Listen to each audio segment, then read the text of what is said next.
comment po natin sa nangyayaring discord between the President and the Vice President? Ay, nako. Ipagdasal na lang natin silang lahat. Tama po si Father.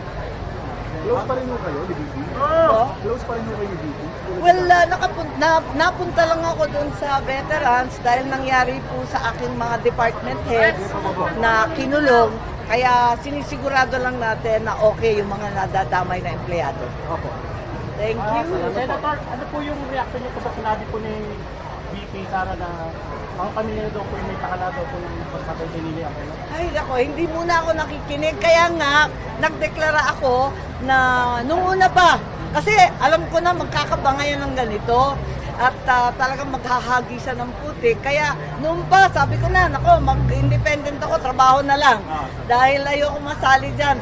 Masakit sa kalooban, tapos madadamay ka pa. Nako, iwas na lang, trabaho muna tayo sa palengke muna, sa mga luwala muna, at sa pamimigay ng mga titulo, yung mga CLOA sa ating Agrarian Reform Beneficiaries. Kasi batas ko yun eh. Kaya tuwan-tuwa ako, nagbibigay natin yung mga titulo matapos ang 5 dekada mahigit ng land reform. Sa wakas, magbibigay na ng libre, wala ng utang, zero balance na ang ating magsasaka. Mayor, Senator, ano po ang birthday wish ninyo sa hindi lang sa Pampanga, pati po sa mga Pilipino? Ano po ang birthday wish ninyo? Nako, ang birthday wish ko, di ba nanonood tayo ng American election? Panay ang nung usapin tungkol sa American Dream.